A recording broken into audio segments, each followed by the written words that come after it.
All right, Kentucky, it is 5 o'clock on Good Friday. Once again, we are together, knowing that we're going to get through this, and we're going to get through it together. So I want you to say it with me. We're going to get through this. We're going to get through this together. One last time. We're going to get through this. We're going to get through this together. James, you have the video of that one other saying it? We'll bring it up here in a minute. We're going to get through this. And this is a time and a weekend, a whole week, for multiple faiths that is about faith, that is about knowing that we have faced as people, as Christians, as Jews, as members of many faiths, we have faced very difficult, dark times, and we have prevailed. We know that the weeks or the months ahead are going to be difficult. We know that there are going to be tougher days before there are easier days. But we also know, because we have faith, that we are going to get through this. We're going to get through it together. We are going to pass this test of humanity that has been placed in front of us.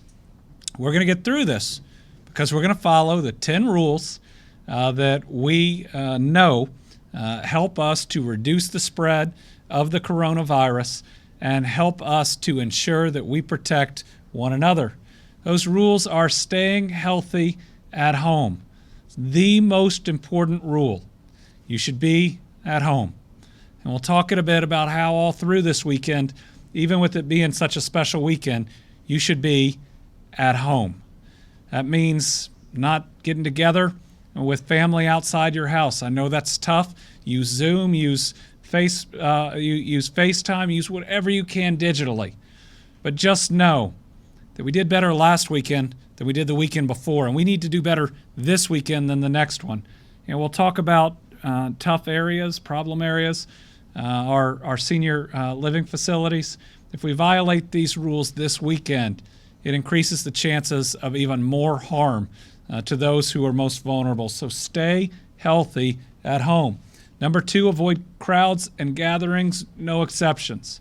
Pull up at a crowded grocery store or hardware store, can't go in it. And we've had to make the tough decision as a people that we won't be able to even get together this weekend or this week for what a special week and weekend. Practice social distancing. This isn't an excuse to say we can do what we want just 6 feet apart. It is, we're healthy at home. We're not going to be around any crowd. And when we come across somebody, we are 6 feet apart from them. Know when to seek care. As our cases escalate, and they are, and as hospitalizations escalate and need for ICU beds, we have to know when not to tax the healthcare system. That means if you are nervous but well, call the hotline. If you are sick but wouldn't have otherwise sought care, call but don't go to your doctor's office. And if you are truly sick, make sure you get care. And if you're truly injured, make sure that you get care. Wash your hands, no cheating, 20 seconds with soap and water every time. And surfaces, you can use that 1-100 bleach. If you can't find disinfectant, apply for benefits. We want to make sure everybody gets through this. That means we need you to be on Medicaid if you're not covered in some other healthcare coverage. That is going to help the healthcare providers that are caring for you. We talk about our frontline heroes being the medical profession right now. They need you to be on Medicaid if you're not otherwise covered. And then there is unemployment. We know that we have record numbers of people signing up. Keep going. We will continue to work to increase our capacity. Just yesterday, I believe we set a record in Kentucky by making 71,625 separate payments. That's yesterday alone. For almost $43 million, and that included, it was the first day that included the new $600 extra benefit that was passed by the federal government. If you have not been able to successfully sign up yet, or that's not you, that's us. If we have not been able to get you in the system, We understand that you're anxious. We understand that you're frustrated. We understand during these times it should be a better process. But we are doing the best we can with the largest volume in our history, scaling up. We promise that we will get to you. We will make it right. Prioritize your mental health. For many, this is a spiritual week and weekend.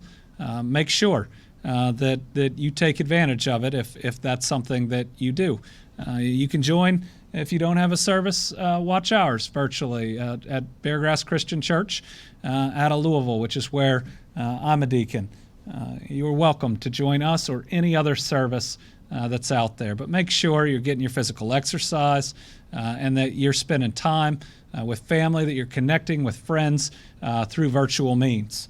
Do not travel anywhere for any reason other than a couple of exceptions. Don't travel. And finally, report non-compliance. This has helped us find, for instance, a couple gyms that even though they absolutely knew they couldn't be open, we're still letting people in so that they could be right around each other exercising, spreading the coronavirus, and we can't be doing that. So we always talk about the 10 rules plus one, fill out your census. It's not just something that will help us rebuild. This is actually a legal requirement for everybody. You have a legal obligation to fill it out. It's actually against the law not to fill it out. Let's all fill it out, and let's make you competitive. So this is the dashboard about how we are doing to date through yesterday. We are 18th right now. And yes, I believe we're number one of our southern states, but 18th isn't good enough for us. I know that. We've never been excited. Whether you're a Cats or a Card fan or a Hilltoppers fan or Murray or Northern Kentucky University, 18 is not where we want to be. So we need more and more and more folks to do it. And you can even look at some of the counties. These are some of our higher ranking counties, but even some of our best counties are at 50%. We need to do better. We are healthy at home. There is plenty of time to fill out your census. It just takes a small amount of time. Let's get to number one on this list. The other thing that we ask is that you model the type of behavior that we need and that we need so badly. What's been amazing about Kentucky, why we're flattening the curve, is we have seen our duty, we have accepted it, and in many instances you've taken joy, even in what has been sacrifice and difficulty and changing our economy and our lives in ways that we would have never expected. You have risen to the challenge. And by spreading it on social media, by showing people that we can do this, right? We can do it together. That's not me, that's you showing it. I believe that we have had more and more compliance. So let's look at what we've got for today. So this is pretty incredible. This is a firefighter separated from his medically fragile child to offer the maximum protection. Given as a first responder, he can be exposed. This is a type of sacrifice that people are making. So let's honor both this firefighter and his child by not engaging in mass gatherings this weekend or at any other time. If you're considering doing it, think about him and think about that kid. Knowing their sacrifice, it's our duty to make sure that we support them. Mass gatherings do not support them. It spreads the coronavirus. It means it could get to this brave firefighter, or even worse, get to his child. So if you don't believe me, do it for them. These are first responders thanking frontline healthcare workers. Heroes talking to heroes. And as you can see, doing it with social distancing. This is the UK College of Pharmacy doing their work with the new hand sanitizer being made by our bourbon industry. We appreciate them both. All right. These are our healthcare workers. Again, frontline healthcare workers. And look at the amount of PPE that they're wearing. This is how dangerous this virus can be. This is why we engage in social distancing, to better protect them as they come to the front lines. And they are a good example of this week being National Public Health Week.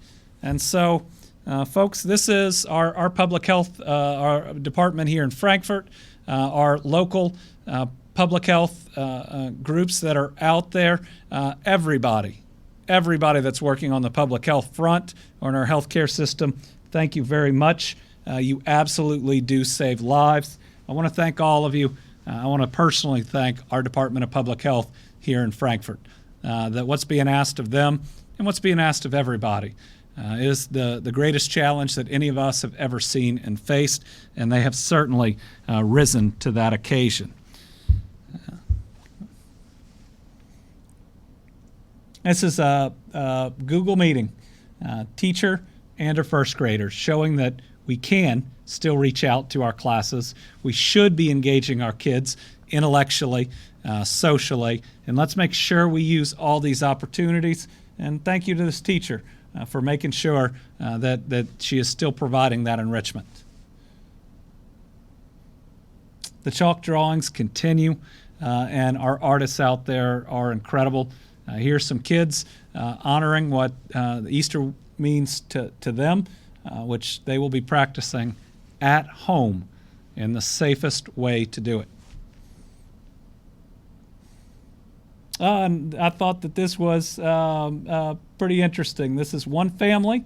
This is just one family that are spelling out healthy at home, showing that they as a unit are sticking together, but obviously away from everybody else. And I thought this was pretty creative. And this is the type of modeling that we're talking about, that embraces our social duty, that even celebrates our civic duty and finds some joy in doing what we can do to rise up and defeat this adversary.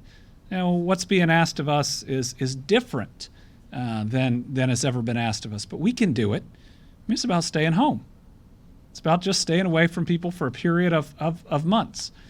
So what we've been tasked with, we know we can do. We just got to be resilient. And here is houses lit up green to honor those that we've lost. And later we're going to need to light them up green again today and probably most days.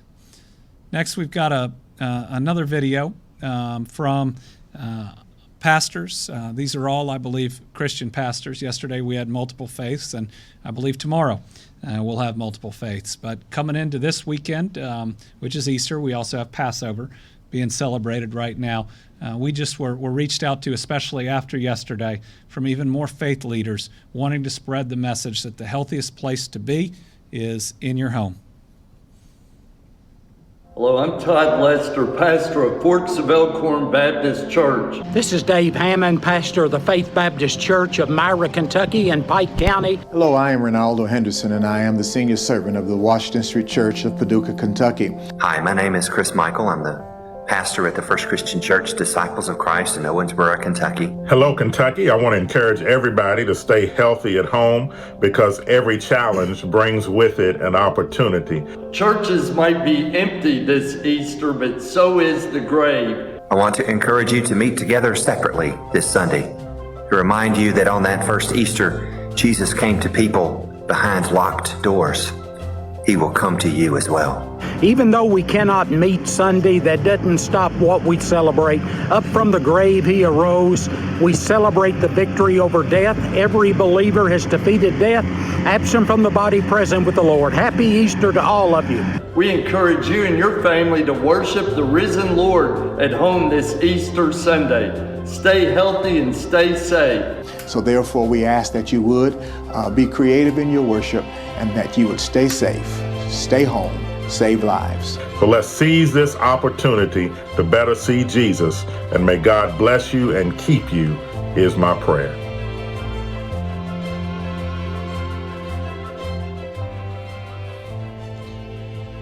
We want to thank all of our faith leaders. It's virtually all of our faith leaders who are telling us the same message that where we should be worshiping regardless of our faith is at home this year. Let's make sure that we listen to them. All right, before moving into where we are right now, I want to do something a little bit different today, and I think we're going to be doing it going forward. Virginia and her staff have been really incredible at helping to make sure that everybody, can get the information that they need. And what we've seen from folks, not just those that Virginia is directly serving, is that they want to learn a little bit more about sign language. So each day we're going to have Virginia teach us and teach me a little bit of sign language. So for the first time, we're going to switch places. She's going to come up to the podium and talk us through it, and I'm going to do my best. But I want people to know that I don't know what we are doing today other than the phrase. So I will be learning just like you. Thank you, Governor. And what you say every day is we, and that's everyone. That's a circle. That includes everyone. We will get through it. This is a point and you go right through it together. These are individuals and they're together and you will circle it together. So we will get through it together. One more time. One more time. We will get through it together. Thank you. So as we go through this, we'll learn a little bit each and every day so that all of us can better communicate with all of our brothers and sisters here in the Commonwealth. All right, I want to talk a little bit about where we are. James, could you put up the new Kentucky map from our website? So as you've noticed the last couple days, you've been hearing newer counties that weren't necessarily on this map before. Let's remember, this coronavirus is everywhere. Just because there are still just a few counties that are in white here, it is in those counties too. It is here. We are in the midst of our surge and escalating cases. Now is the time that we have to be at our very best.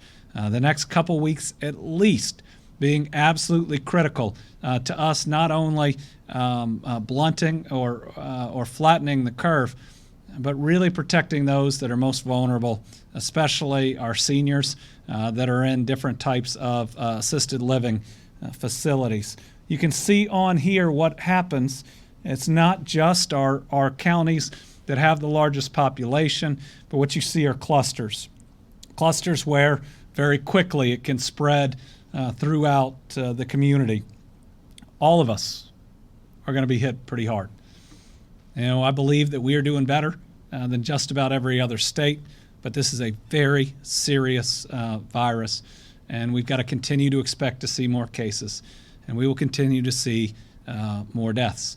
Again, the road's going to get harder before it gets easier, but I know that this map would look a lot different today but for your actions. So let's show the COVID Act now based on strict compliance. This is just a map we show, and these numbers at different times are revised, though there have been some national revisions, and then there have been some really difficult days since the national revisions. These projections, they're all just people's best guesses, right? They take a little bit of data on a virus that they have never seen with some overseas data that may or may not be reliable, and they just try to do their best. That's not criticizing them, but we ought to know that what comes tomorrow, we can guess that, but we will only know when it happens. This is the difference between us being strong this weekend and next weekend, making sure that we don't allow ourselves to stop what has been really good social distancing and really good compliance. I mean, this is just one example that the difference could be up to 11,000 lives. Those are 11,000 Kentuckians. Those are 11,000 people that are loved by their families and their communities. It's absolutely worth fighting for, and it's sure as heck worth staying home for. If all we're asked is to stay at home, 11,000 lives justify every single thing that we are doing. So let's remember, there are real stakes. And we're going to talk about those here in a little bit, but there are real stakes. All right, moving to the next. PPE, personal protective equipment. So we talk about all the different things that we use to fight the coronavirus, our social distancing, which we know we're doing a good job of. I'm not going to show those charts today.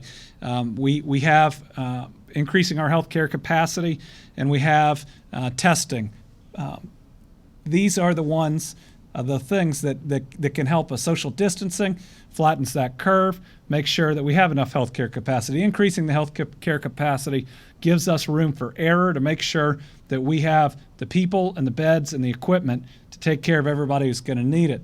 And then the increased testing not only helps us identify those who need care, but as we want to eventually start loosening restrictions in the future, significant increased capacity for testing is going to be absolutely critical. And every federal statement or prediction relies on significantly more testing than we have right now anywhere in America, including Kentucky. But certainly number 2 and number 3 rely on personal protective equipment. This is what allows those that are taking care of us in hospitals or nursing homes, any other area, and those that are actually doing the tests to be safe in how they are doing it, to reduce the chances that that healthcare worker contracts the coronavirus. And so many of our healthcare workers have. Examples of PPE go from the N95 respirator, which is really important and one of the hardest to get, gowns, which is the protective equipment, and nitrile gloves, along with a lot else. We continue to need your help.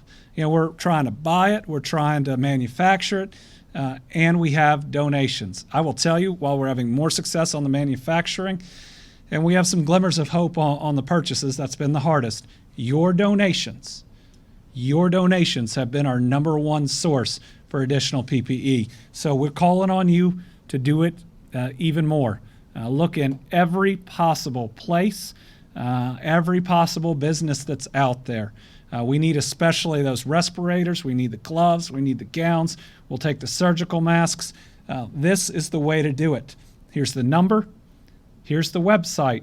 You can drop it off at any transportation cabinet area headquarters. You can drop it off at any of our posts for the Kentucky State Police. Please continue this. Every time we get more, it'll allow us to deploy it when it's needed, and it is absolutely needed. So Kentucky, we're counting on you. You have come through. Let's keep doing it, knowing that every time that you donate these, you save lives. Monday, it's our hope to have an update on PPE, on donations we've received, what we have that's able to deploy, and also the system and how we're going to deploy it to different healthcare systems. Our hope is to walk through all of that in detail on Monday. First responders. We are working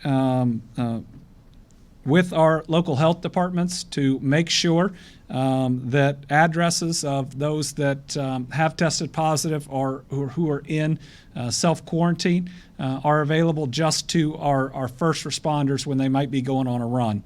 That helps them know the level of personal protective equipment they may need. It's something that very reasonable that they asked for, and that we are working to make that a reality. We'd ask otherwise that those individuals' privacies it's their home, it's their address, be respected. But we want to make sure that if something happens there and they need help, that those going also know the situation that they're dealing with. All right, so I'd mentioned that we were going to have some tough news today. Today we have our single largest number of new cases. We have 242 new cases of COVID-19 here in Kentucky. We had one duplicate that we discovered in our system, so our total number of cases, our official number here from the state, is 1,693. We have had 24,288 total tests that we can verify. Those have been all reported to us. We've had 459 Kentuckians ever in the hospital for the coronavirus. We believe it's at least 271 currently in a hospital setting. Since the beginning, we believe we've had at least 177 Kentuckians in the ICU. We believe we have at least 105 Kentuckians currently in the ICU. And we can report, this is really good news, that we have had at least 464 Kentuckians recovered. That's 27%. And when you think about the period of time it takes to recover, because it's not something really short, that is real positive news already. And we believe that number is larger. That's just the number that we can currently confirm. Counties that new cases are in, and it's long, so I'm going to take a sip of water. We have 32 new cases in Jefferson, 20 in Kenton, 15 in Hopkins, 14 in Davis, 10 in Boone, 10 in Campbell, 9 in Christian and Warren, 7 in Muhlenberg, 6 in Marion and Pulaski, 5 in Bullitt, Grant, Hardin, Henderson, and Trigg. And I believe these are Trigg's first cases based on the map. We have 4 in Adair, Boyd, Jessamine, Madison, McCreary, Russell, and Webster. We have 3 in Butler, Callaway, Jackson, Lyon, Mercer, Woodford. 2 in Bracken, Clark, Clinton, Cumberland, Marshall, Oldham, Simpson. And we have 1 in Barron, Caldwell, Edmondson, Graves, Grayson, Laurel, Mason, McCracken, McLean, Montgomery, Morgan, Nelson, Scott, Shelby, Spencer, and Todd. And we have 3 that are unconfirmed at the moment. We also have lost 11 new Kentuckians that we report today. These are 11 individuals that are loved by their families, by their communities. It brings our total death count in Kentucky to 90. It means we've lost 90 amazing Kentuckians, which is a loss to all of us. So for those 90 and for the 11 new, let's light our houses up green, our places of business, institutions. Let's make sure that we have done more. We do more of that tonight and every night moving forward than we have before. Green is a color of compassion and renewal. Compassion for those families, for those individuals, renewable because, at least in my faith, I believe that their body is just a vessel and their soul is leaving it for a better place, something that my faith renews their belief in, I think. Every single Holy Week and every single Easter. So for 90 separate Kentuckians, let's commit to do better. I know you're working hard. Let's commit to do better. This number's going to get worse, and there's going to be tougher days than today. But our actions today are going to be seen in about 2 weeks. Let's try to make 2 weeks from now better than today. Our new deaths by county are 39 in Jefferson, 8 in Kenton, 7 in Fayette and Hopkins, 3 in Campbell and Christian, 2 in Boyd, Bullitt, Davis, Lyon, and McCracken, and 1 in Adair, Anderson, Boone, Bourbon, Butler, Callaway, Grant, Madison. I'm sorry, these are the overall, not the new one. That's overall deaths by county. My apologies. The 11 are a 77-year-old male in Butler, a 73-year-old male in Jefferson, 75-year-old female in Meade, 66-year-old male in Jefferson, 75-year-old male in Jefferson, 75-year-old male in McCracken, 73-year-old male in Jefferson, 68-year-old male in Jefferson, 92-year-old male in Jefferson, 80-year-old male in Hopkins, and an 81-year-old male in Davis County. Let's commit to doing everything we can to try to make sure that we reduce this toll by as much as we can every day. Breakdown on race of overall cases that we know. This is with 69% of cases, us knowing the racial breakdown. It is 81.72% Caucasian, 11.7% Black or African American, 2.5% Asian, 3.86% multiracial. And then on deaths, we currently are 79.45, and on the information on those that have passed away, we know 72% of those that have passed away of their race. 79.45% white, 19.17% Black or African American, 1.36% Asian. So it's a deadly virus.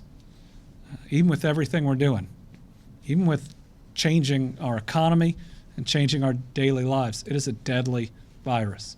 But it would be so much more deadly if you weren't doing what you're doing.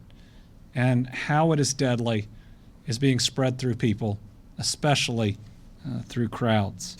And with losing over 90 individuals already, I hope everybody knows that even on a weekend like this, we cannot have in-person gatherings of any type.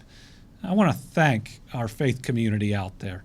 I think we're down to less than 7 churches because we don't have any synagogues or mosques that are holding in-person services. We are down to about 7 churches statewide. We got a lot of churches in this state. We're down to just about 7 that are thinking about having an in-person service. And we absolutely cannot bring people together in one building like that, because that is how the coronavirus spreads, and that's how people die. And I know we focused a lot on an individual church or a pastor, but it is on every individual. That's what one of our orders is about, not to go to a mass gathering. And it's not just the person that's holding it, but every individual that goes to one of these will spread it to other individuals. And I guess I hear that there are some individuals that say this is my choice about whether I go to something and get the coronavirus. But it's not the next person's choice that you might spread it to, having gone to a gathering, getting it, and then going out, whether it's to work or to a grocery store or somewhere else. So we're having to take a new action that I hoped that we wouldn't. It's that any individual that's going to participate in a mass gathering of any type that we know about this weekend, we are going to record license plates and provide it to local health departments. The local health departments are going to come to your door with an order for you to be quarantined for 14 days. That if you're going to expose yourself to this virus and you make that decision to do it, it's not fair to everybody else out there that you might spread it to. This is just an example of personal responsibility. And we're going to make sure that those that are going get notice that this will happen, that if they're going to participate in the mass gathering, it's 14 days self-quarantined at their home. Somebody makes that decision, okay, but understand that this is the only way that we can ensure that your decision doesn't kill somebody else, that your decision doesn't spread the coronavirus in your county and in your community, that your decision to go to a mass gathering doesn't negate the sacrifice of every other house of worship, 99.99% in this state, that are choosing to do the right thing. Folks, we shouldn't have to do this. What we're asking you to do is not to harm other people. It's to love your neighbor as yourself. We shouldn't have to do this. And losing 90 Kentuckians, having 241, I think, new cases today, ought to convince us how important this is. My son was supposed to get baptized this Sunday. He'd been working on it. He was excited about it. We're excited about it. This is my first child that will be baptized. It's something that I desperately wanted to be at. I would have served communion this weekend. It was it fell and Easter fell in our weekend of the month. But we know that we are all safer at home. And I think it is not a test of faith in whether you're going to an in person service. It's a test of faith that you're willing to sacrifice to protect your fellow man, your fellow woman, your fellow Kentuckian, and your fellow American. Let's give an update on a couple of very specific areas that we've been talking about. Let's first go to the Green River Correctional Complex. The new numbers there, we have 3 new cases. All 3 are inmates. We actually expected this number by today to increase a little bit more.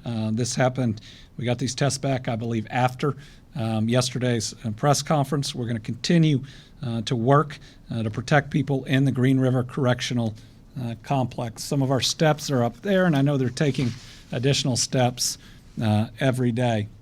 Let's next go to Western State. We have 3 new cases in Western State. We have 2 new patients and 1 new staff. We have no new deaths at Western State, which is an important number. And I know Secretary Freelander is working directly with them to provide the very best service. There have been some rumors out there. We have not been taking new patients since this outbreak occurred, and doing everything we can with a population that can't simply be in their room, doing the very best we can to protect every individual and every staff member in that facility. All right, let's move to long-term care facilities. And this is our challenge, and this is where the coronavirus is devastating every state and all of our communities. This virus comes for those that are most vulnerable, that are older, that have health conditions, and the facilities that it impacts. We are now spending significant, not just resources, but Dr. Stack is spending the vast majority of his time working directly with these facilities. So we have 37 new cases just since yesterday. Now, part of this is there have been significant new testing. I think 3 to 4 facilities tested their entire staff in the last 24 hours, or those just came in. So 37 new cases, significantly more tests. So we have 37 new residents that have tested positive, 38 new staff, and 2 new deaths. So we have, 75 new cases either in or connected to our long-term care facilities. There are now, we believe, 29 Kentucky facilities that have been impacted, though it's a little misleading. There are at least 9, maybe 10 of those where it is a single staff member, or maybe 2, and it doesn't mean that they have even been in or around the facility before they tested positive. We have 3 facilities that have been hit very hard. One in Jefferson we talked about yesterday, one in Adair, and one in Lyon County. We've had our first 4 volunteers down in Lyon County, and they have been really welcomed by that community. James, can you put up the, when they arrived, this was waiting for them in the courthouse there in Lyon County, welcoming them. They are already working really hard. What we hear back from the staff is they have brought a new energy and an ability to care. We're working with not only a number of these facilities to set up their own COVID wing, knowing how this is infiltrating facilities, and knowing that for those that don't need a hospital immediately, if they can still be in their facility, because these folks can be fragile for transport too, that can be sometimes the best outcome. We have multiple facilities across the state setting that up. We're also working with multiple hospitals right now to have specific areas where if for lack of a better term, we have to make a rescue and transport, that they are ready to treat those patients. We're also planning right now on using the fairgrounds, which we have stepped up our capacity as an emergency landing place, especially for nursing home patients. We have also created a long-term care task force that I'm going to ask Secretary Freelander to talk about.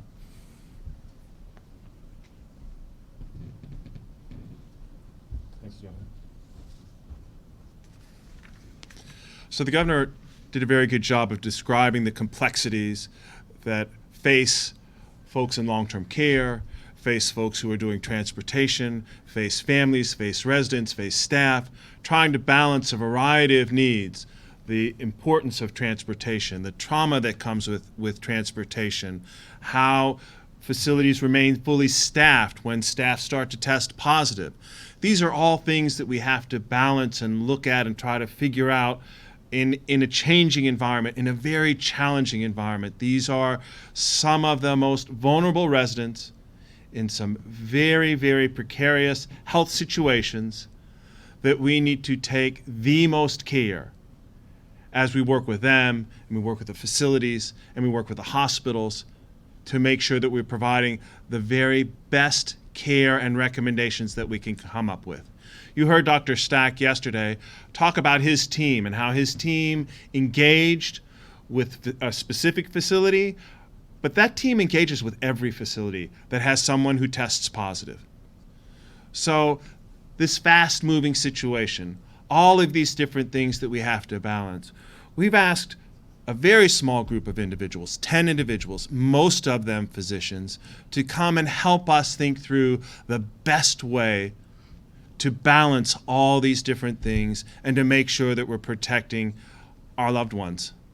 So, physicians from the University of Louisville, the University of Kentucky, Bellarmine professors, as well as psychiatrists, medical ethicists, geneticists, and geriatrics. We have brought this group together to help advise the cabinet, to advise Dr. Stack, to advise the cabinet, to advise all these facilities about how to balance all these various things and various pieces that they must. We had our very first meeting today. It was a Zoom meeting, to be clear. It was a very good meeting where we brought up lots of issues because these folks all have experience in long-term care. They've been either medical directors, hospital infection control leaders. So these folks all come together and are giving us their advice on when to transfer, how to transfer, looking at facility layouts to make sure that we can provide some isolation in a facility, or if we can't, or if a facility's staffing has gotten to the point where they can't continue, either how do we provide more staff or how do we move residents out to maintain and protect them. So I want to thank these folks. They came together very quickly, and they're bringing their expertise not only from what they have across the country, but also Kentucky. We actually have national experts here, and we are using them to advise us. So I want you all to know that we're doing our very best for those we're all trying to serve. Thank you.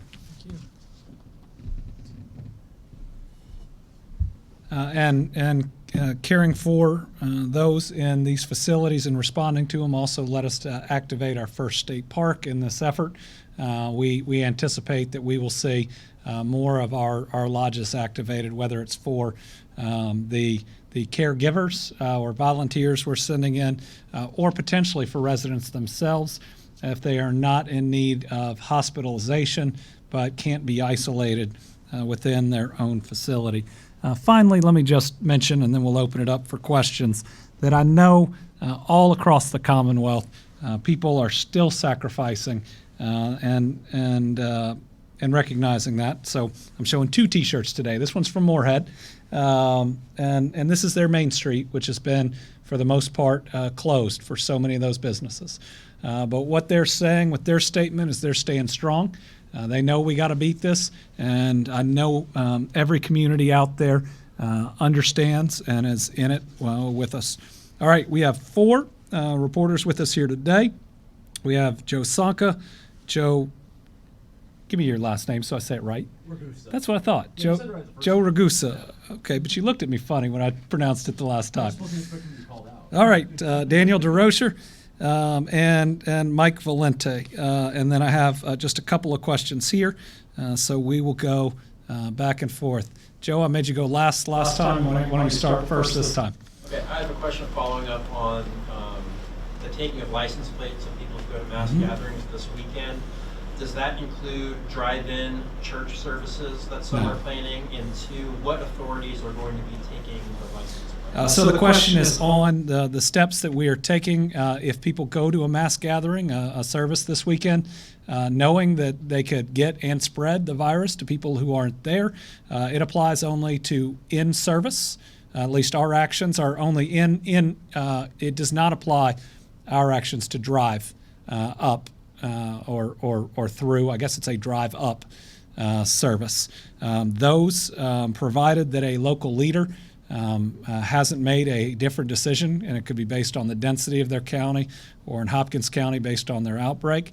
Our guidance is as long as you can follow the rules. That it's a way to make sure that we aren't having the in-church service. Remember those rules. Cars have to be 6 feet apart. Only a family that lives together can be in a car. You can't put multiple groups in a car. You can't pass anything in and out of a car, and I know that's tough with communion. So what I'd ask of these churches is let people know what they need ahead of time. And whether that's them going to the grocery store to get it, let them know what they need ahead of time so they can have it there in their car. We're going to have state police there collecting those license plates because the occupants of those cars are in violation of the orders. And then the names and addresses will be provided to a local health department, which are already in just a few areas. I mean, we're talking about 7 at most. I imagine it'll be down to 3 or 4 by tomorrow, but to make sure that those people that have made that decision, and they're making the decision knowing they can spread the virus, are going to self-quarantine, and our expectation would be everybody would voluntarily do it, but they're certainly going to have to do it. I've had 4 calls from residents who live in Whispering Hills Trailer Park in Louisville, hardworking people who barely get by in normal times. They want the governor to know they've been charged a $100 late fee for not paying their rent and have been threatened with eviction. Now, we're going to provide this information to our labor cabinet. You cannot be evicted during this time, and landlords trying to charge you extra dollars for late rent is not right. Yes, you're going to have to owe that rent, but yes, they ought to work with you over the long haul to make sure that there is a payment plan out there. But don't let anybody threaten you with eviction. It's illegal in Kentucky right now.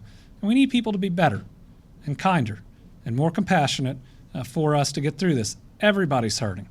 I know that landlord might want their rent, and I know every resident wishes they could pay it, but look at what we're facing. So let's all remember that we are each other's brother and sister, and getting through it together means acting like it. Daniel. So follow up on his follow-up. Is that order only applying to church services? Because there have been reports of gatherings for all sorts of things. It's a good question on whether our actions on mass gatherings will just apply to church services, and that answer is no.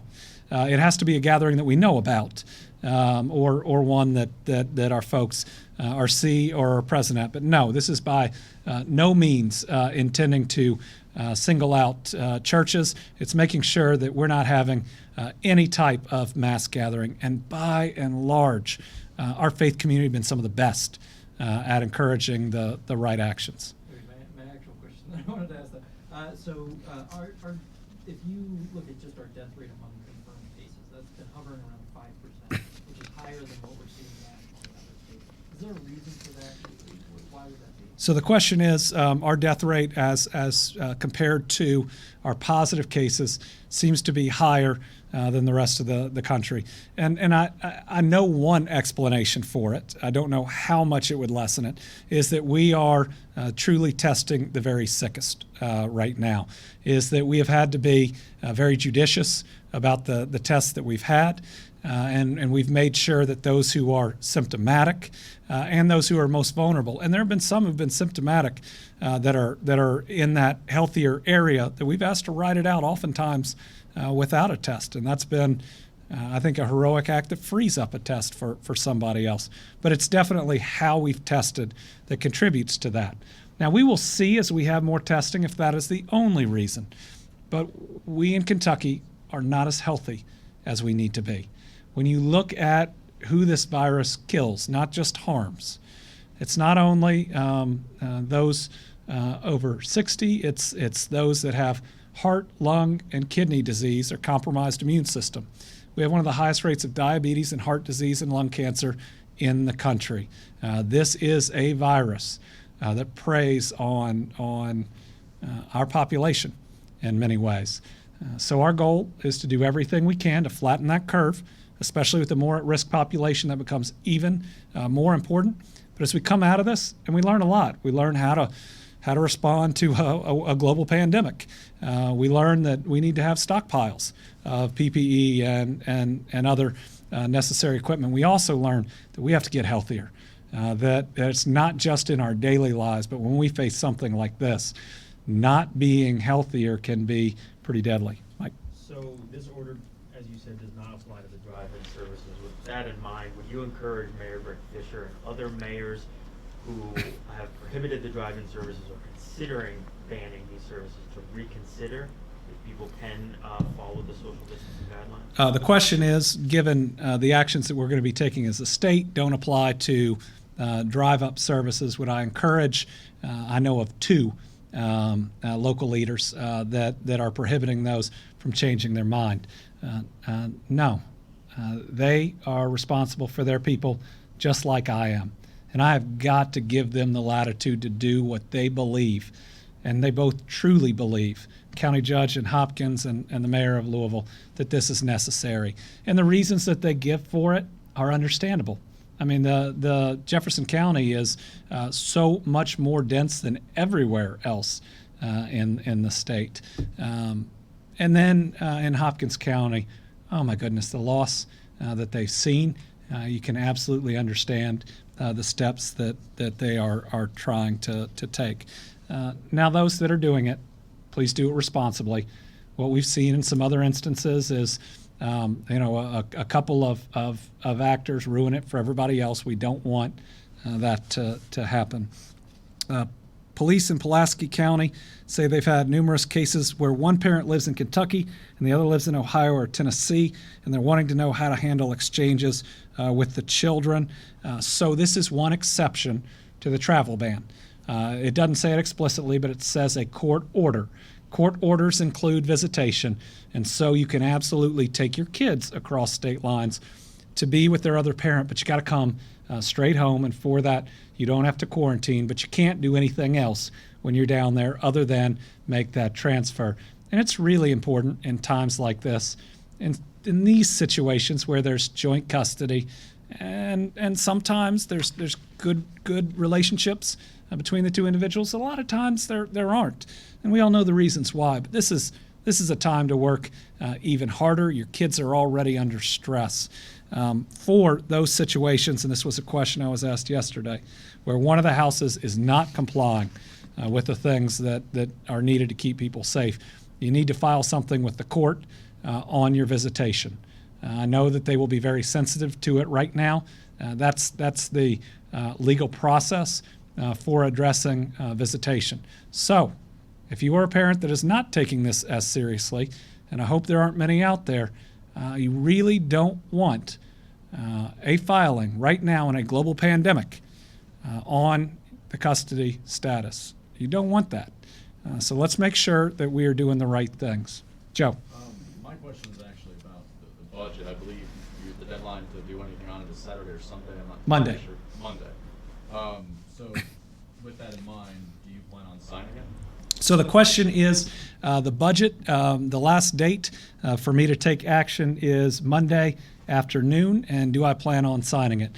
Governor in the Commonwealth of Kentucky has a line item veto when it comes to the budget, so it's not just signing it or vetoing it. So yes, I will sign some version of the budget. We will have some line item vetoes. Now, as we've been looking through them, virtually all of them are about flexibility. We are living in a different time where I've got to be able to move resources as quickly as they are required for where the latest outbreak in this coronavirus is going to go next. And none of us even nationally, knowing what the downslope will look like once somebody has reached the peak. And so my goal is not to eliminate any specific appropriation where the legislature wants to send funding to, but making sure I can do what it takes to get us through this. I mean, they just passed a one-year budget. And so I hope that they are for maximum flexibility so that we can keep our people alive, so that we can reduce the costs to our Kentuckians that this virus brings. Okay, this is an individual whose son-in-law is stationed at Fort Campbell. Their housing came through and we're supposed to move them to the base. It won't be a problem to travel to the base, will it? It's essential. The answer is no. That is that individual's work, which is also an exception. But go and then come directly back, and that should not bring together families that aren't otherwise living together at the moment. I know these are challenging questions, but I appreciate you asking, because when you ask a question this specific, it means you're really trying to do the right thing. We need more of that. So thank you to a concerned parent of a service member. Thank you for your son-in-law's service. And thank you for all of you, because you're all a part of that when one member of the family is. Joe. Senator McConnell and Attorney General Cameron have both said that Fisher's ban on drive-in church services would infringe on religious rights. Can you respond to that argument against what the Fisher's proposing in Louisville? So the question is, Senator McConnell and Attorney General Cameron have disagreed with Mayor Fisher's position on drive-up church services, and they believe it infringes perhaps on constitutional rights. We're all just trying to make the very best decisions we can for our people during this. Mayor Fisher has to, like I do every day, announce the new cases and the new deaths, and I know what that feels like. It's the hardest thing that I have ever done by far. By far. It's probably the thing I was most unprepared for as governor. And one of the reasons I do it here every day is I don't want somebody else have to do what I'm doing. So I know how he feels. And going through that every day, if that's what he feels is necessary for his city, I'm not going to argue against it. I think it's him trying to do the best that he can. I get why people want to do it. Understand the arguments that can be passed back and forth, but I'm not going to criticize the mayor for doing everything he can to protect his people. Daniel. So we're talking about people, but then also businesses, right? There have been lots of calls and reports about businesses Right. being not accurate. One of those is auto dealers. Apparently there are some auto dealers still doing test drives. Do you have a reaction to that? And do you plan to kind of release the list of all these businesses who are trying to get around the order saying non-essential businesses stay closed? So the question is about businesses that may be violating the orders about non-essential businesses and what should be going on. Specific comment about potentially some auto dealers still doing test drives. Auto dealers should not be having any face-to-face contact with people. They can still operate if it is online or over the phone, but people shouldn't be shown around the lots. And I will tell you, that may be very unpopular with auto dealers that I know, and I feel for them. I mean, the way their inventory works and the damage that this is doing to them, I know. It's doing the same damage to record unemployed folks in Kentucky and small businesses that are out there. So I know that we have released a list of at least some companies.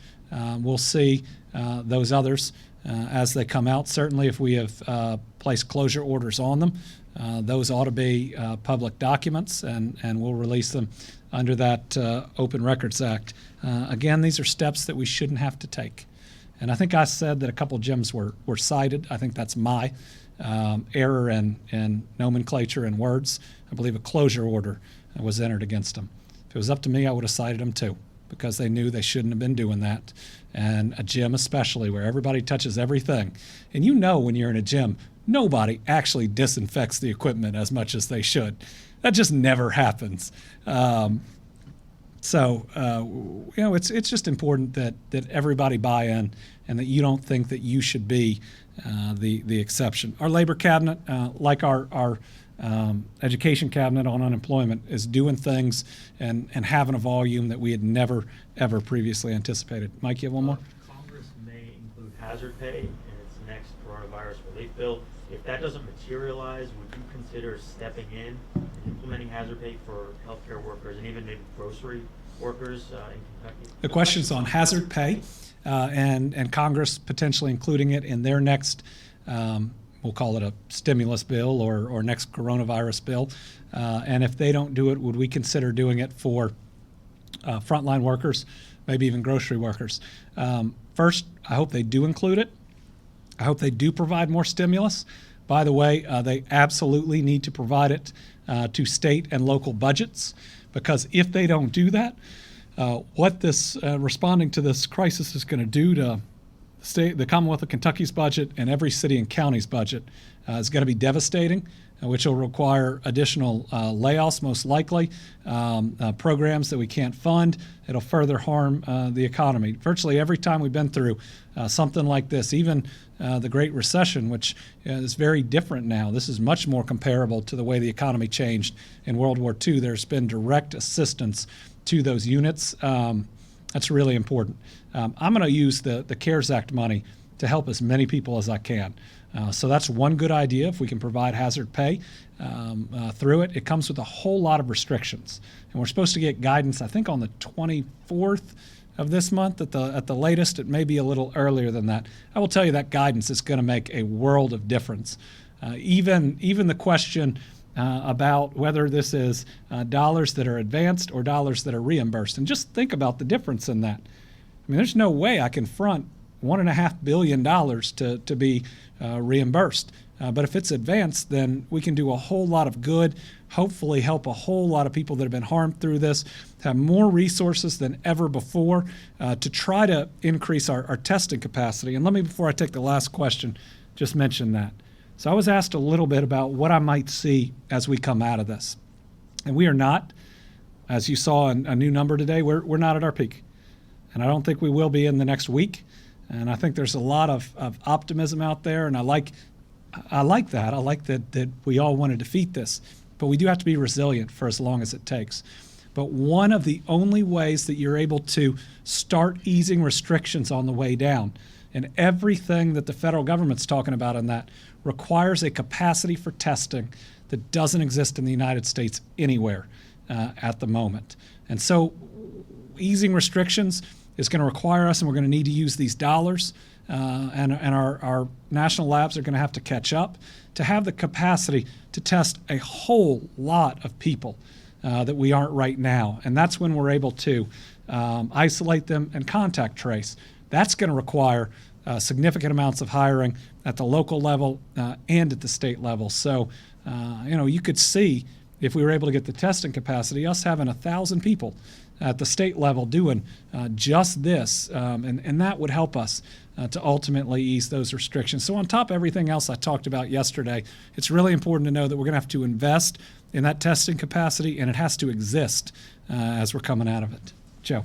The order regarding the collection of license plate numbers and the orders of quarantines, I know it's directed about mass gatherings this weekend, but will it extend beyond this weekend? Is this going to be a long-standing policy as the pandemic continues? The question is on the steps we're going to take this weekend, identifying those at mass gatherings and asking them, requiring them to self-quarantine for 14 days so their decision can't spread the virus to another individual, who could spread the virus to another individual, who could spread the virus to more individuals, and so that one person's decision can't cause the death of another person. The question is, does it apply just for this weekend, or will it go forward? I want to see the impact that it can have. It's a step I don't want to take, but I also wanted people to do the right thing. My hope is always that encouragement and positive social peer pressure, positive examples that we see out there, my hope is that will always be more powerful. And look at what we're down to. We're down to a handful, just a handful.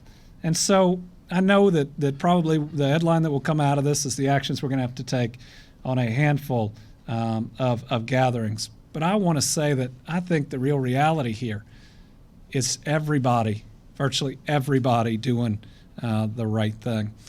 So we are now over time. Let me just say I'm proud of you, but the stakes are high. 240 plus new cases, 11 new deaths. And we're going to have some tough days ahead of us. Be strong, be resilient. We will get through it. We'll get through it together. Ring your bells tomorrow at 10 a.m. light your homes up green. And we're going to end today with some videos of all the bells that have been playing all across Kentucky to recognize the 90 individuals we've now lost. Remember, we're Team Kentucky. We've risen up as a people to defeat every challenge before us. And even when we have tough days like today, we know we get up tomorrow, we do the right things, and we'll defeat it. Again, it's Good Friday, a special day for so many people. While I'll be back tomorrow, and I'm going to be back on Easter too. I hope everybody has a good Holy Week, a good Passover. Thank you to everybody out there who's doing it right. God bless.